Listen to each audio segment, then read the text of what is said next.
नमस्ते, आप देखना शुरू कर चुके हैं सीतामढ़ी लाइव और इस वक्त चुनाव विशेष में हम पुपरी अनुमंडल के हरदिया पंचायत में हैं। यहाँ हरदिया पंचायत के ग्राम कचहरी में हैं और यहाँ के सरपंच भी मेरे साथ हैं।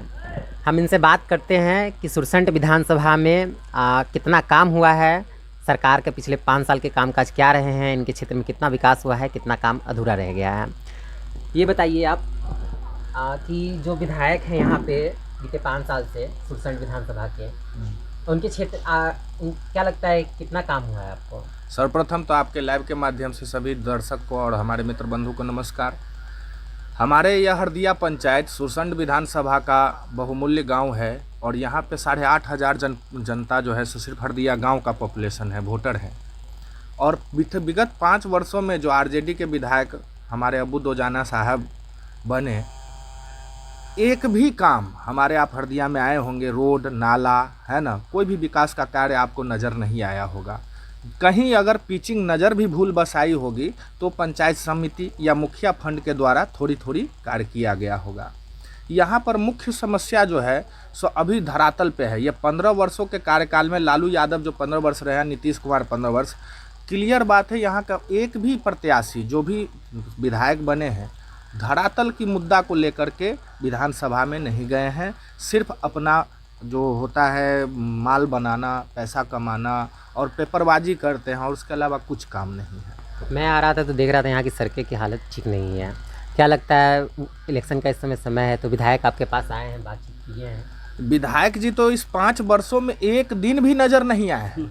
सबसे बड़ी बात इस बात का दुख है, सभी जनता आक्रोशित है अंदर से, जो आपके चुने हुए विधायक जो एक तरफा वोट जिनको मिला और वो इधर आए नहीं है। एक रास्ता उनके लिए नहीं सही है। अगर वो सूट बूट, वाइट पैंट और टी शर्ट या वाइट कुर्ता पहन के आए, पैजामा पहन के आए और नंगे पाँव खाली दौड़ जाए तो उनकी एक हड्डी, एक पसली जरूर टूट जाएगी। ऐसी सड़कें हैं हरदिया पंचायत की।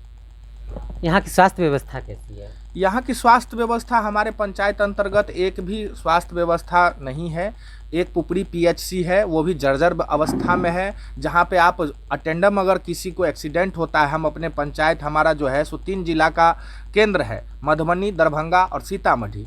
तीनों केंद्र में एक्सीडेंटल जो है सो हम NH52 जो हमारे सामने से गुजरी हुई है उस पर होती है, उसको उठा के अगर आप जाते हैं, एक भी समुचित इलाज का रास्ता नहीं है। वहाँ सीधी बात है, आपको तुरंत रेफर पटना, मुजफ्फरपुर, सीतामढ़ी कर दिया जाएगा। आप लेके जाइए, आपका जो मरीज रास्ते में मर जाए उसका कोई ठीक नहीं। यहाँ पे स्वास्थ्य एकदम लचरल अवस्था है। ये बताइए कि आप सरपंच हैं यहाँ के, अभी एक महिला आई थी आपके पास आवेदन लेकर के, आपने उनका सुनवाई किया। आपने बताया कि यहाँ पे ग्राम कचहरी में न्याय मित्र आदि की व्यवस्था नहीं है। क्या दिक्कत? ये बहुत बड़ी समस्या है। 4 साल हम लोग के जो कार्यकाल है बीत गया है और सबसे युवा सरपंच होने का मुझे गर्व है इस जिला में। और सरपंच संघ का अनुमंडल का अध्यक्ष, जिला सरपंच संघ के उपाध्यक्ष भी बना, सौभाग्य मुझे मिला और मैं कार्य के अपने प्रति एकदम सजग हूँ। हाँ, एक महिला अभी जो आपके समक्ष आई थी, उस महिला का मैंने आवेदन लिया, उनको रिसीव दिया, किंतु यहाँ पे न्याय मित्र और न्याय सचिव कचहरी में नियमित होता है, जो डायरी का देखरेख आपके 42 दफ़ा जो सरपंच को दिया जाता है उसका लेखा जोखा, वो दोनों का माध्यम है। सिर्फ सरपंच का काम होता है फैसला सुनाना, सिग्नेचर अथॉरिटी देना या लोगों की बात को सुनना, किंतु ये सारा अकेले हम कर रहे हैं। सरकार तो कह रही है कि 42वें 43वें संशोधन के बाद से ग्राम पंचायत राज होगा, गांव में लोग खुद न्याय कर सकेंगे, ग्राम स्तर पर लोगों को न्याय मिलेगा। आप बता रहे हैं कि न्याय मित्र नहीं है। कितना मुश्किल लगता है आम लोगों के लिए न्याय पाना? फिर देखिए, जब हमारी समाज की बात आती है तो समाज जब एकत्रित होते हैं तो मिनटों में फैसला निकल जाता है, उसमें कोई दिक्कत नहीं होती है। लेकिन 42 दफ़ा के अंतर्गत कोई अगर हम पे हमारे कचहरी अंतर्गत में आवेदन पेश करके सुनवाई करने की बात करते तो बहुत परेशानियाँ होती हैं, क्योंकि 42 दफ़ा के अंतर्गत क्या करना है, क्या लिखना है, कोर्ट का जो होता है, वो एक वकील का जो लेखा जोखा होता है वो हमसे नहीं हो पाता है। सबसे बड़ी बात इस बात की। साथ यहाँ पे कुछ और युवा है। ये बताइए कि ये पुपरी अनुमंडल जो सुरसंड विधानसभा सीट है, यहाँ पे स्कूल कॉलेज कितने हैं? कॉलेज की क्या क्या स्थिति है? कॉलेज तो है ही नहीं पुपरी अनुमंडल में, एक भी कॉलेज नहीं है। युवा कहाँ जाते पढ़ने? सर इधर हमारे बगल दरभंगा, जो चंदौना दरभंगा जिला में आता, उधर है कॉलेज। तो इतने दूर छात्र जाते हैं पढ़ने? जी। अच्छा, ये बताइए कि यहाँ पे जो 5 साल से विधायक है या सरकार है या उनके प्रतिनिधि हैं, क्या उन्होंने शिक्षा व्यवस्था पर कितना ध्यान दिया आपको लगता है? सर शिक्षा व्यवस्था ही नहीं, किसी भी व्यवस्था पे उन्होंने अभी तक हमको नहीं लगता कि मतलब ज़्यादातर उन्होंने कुछ भी ध्यान दिया हो। मतलब या रोड व्यवस्था को ले लें, नाला, ये जो भी व्यवस्था होता है, शिक्षा व्यवस्था भी किसी चीज़ पे उतना ध्यान नहीं दिया गया। युवा क्या मांगता है? युवा सबसे पहले शिक्षा मांगता है, उसके बाद और भी हर एक चीज़ की ज़रूरतें होती है सबको, लेकिन युवा का सबसे पहला ज़रूरत होता है शिक्षा।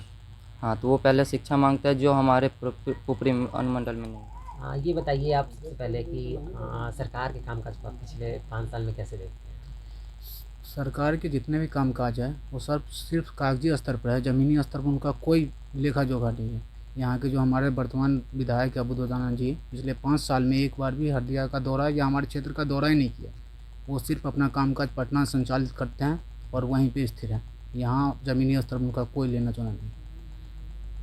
सरकार जो है वर्तमान में अभी नीतीश कुमार और बीजेपी की जो सरकार है, कैसा लगता है आपको कि उनका कामकाज कैसा है? बीजेपी तो नीतीश जी के पिछलग्गू लगे हुए हैं, उनका काम छोटे भाई की तरीके से है।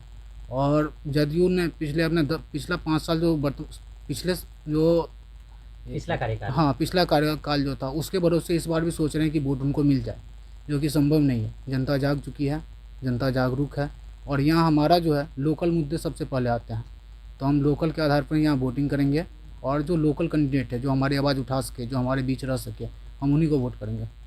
अच्छा, ये आपने पूजा का वस्त्र धारण किया हुआ है, आपने बताया कि आप दुर्गा पूजा का जो पंडाल बनता था उस पर भी आप पूजा करते थे, क्या आप कहना चाह रहे थे? इस बार कोरोना को लेकर प्रशासन ने इस तरीके से डराया धमकाया है लोगों के बीच में।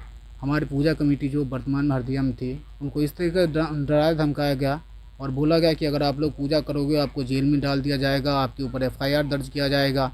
तो उन्होंने भंग कर दिया कमेटी। उसके बाद मूर्तिकार को इस तरीके से डराया धमकाया गया कि आप अगर पूजा करोगे जेल में डाल दिए जाओगे, आप छठ तक आपकी ज़मानत भी नहीं होगी, कोई ज़मानत कराने नहीं आएगा। आप एक बात बताइए, पूजा होती है श्रद्धा की चीज़, ठीक है। अगर आप चुनाव का तैयारी कर रहे हैं, उनकी जनसभा कर रहे हैं, वहाँ हज़ारों की भीड़ जुटा रहे हैं, पूजा में मुश्किल से 100-150 वो भी जुटना मुश्किल हो जाता है, 50-60 इससे ज़्यादा आदमी जुट भी नहीं पाता है। फिर भी आप बोलते हो यहाँ कोरोना वहाँ कोरोना नहीं है, ऐसा क्यों? जो मुद्दे की बात कही थी उसमें एक अहम मुद्दा आपने एक लड़के से पूछा कि शिक्षा का मुद्दा। यहाँ पे अंग्रेज के ज़माने से एक हाई स्कूल है, लालचंद मदन उच्च विद्यालय पुपरी में स्थित है, स्टेशन परिसर के बगल में, और ऐतिहासिक स्कूल है वो। वहाँ पर हमारे पूर्वज भी पढ़े लिखे हुए हैं, हमारे पिताजी पढ़े, हम भी पढ़े, हमारे छोटे भाई भी पढ़े, आज हमारे जो बच्चे होंगे वो भी उसमें नामांकित होंगे। लेकिन वहाँ का जो शिक्षा व्यवस्था इतना लचरल है, जितने उसमें बहाली हुए शिक्षक हैं, है ना, जितने विषय के हों वहाँ पे एक भी क्लास नहीं चलती है। सिर्फ नामांकन होता है, नामांकन के बाद सिर्फ एग्जामिनेशन फॉर्म भराता है और पैसों की अवैध वसूली किया जाता है। वहाँ पर विद्यार्थी आप परीक्षा दिए ना दिए उससे मतलब नहीं, बगैर कॉपी चेक के हुए ही पास हो जाते हैं, है ना। तो ये हमारी शिक्षा व्यवस्था को कहीं ना कहीं डगमगाने की स्थिति पैदा किए हुआ है। स्कूल का मुख्य अगर अध्यक्ष के रूप में माना जाए तो स्थानीय उम्मीदवार जो आपके जो जीत के आते हैं विधायक होते हैं, और उसके बाद किसी 10 बच्चे के गार्जियन होते हैं, और उसके बाद प्रधानाध्यापक या कुछ होते हैं। तो विधायक जी इस 5 वर्षों में या इससे पूर्व भी 30 साल का जो कार्यकाल रहा है, 15 साल लालू जी का, 15 साल नीतीश जी का, आज तक वो ऐतिहासिक स्कूल का जीर्णोद्धार नहीं हुआ है। और वहाँ 10,000 बच्चा प्रति वर्ष एडमिशन लेते हैं, और और ये पुपरिये से नहीं, पुपरी के इर्द गिर्द जितने भी सटे गांव है, 100 गांव हो या 50 गांव हो, सभी गांवों के बच्चे आते हैं, दूर दूर से उसमें एडमिशन लेते हैं। तो ये उस स्कूल की शिक्षा व्यवस्था अभी ऐसी है कि काफ़ी पहले से बदहाल है? ये लगभग 15-20 वर्षों से बदहाल है।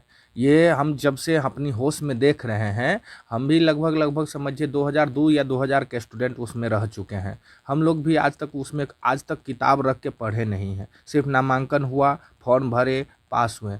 प्राइवेट कोचिंग संस्थानों का यहाँ वर्चस्व है, प्राइवेट कोचिंग संस्थान या प्राइवेट स्कूल का वर्चस्व है। अच्छे शिक्षा के लिए आपको अच्छा पैसा खर्चा करना पड़ेगा, करिए सरकारी व्यवस्था को यह धरातल स्थल पर है ही नहीं।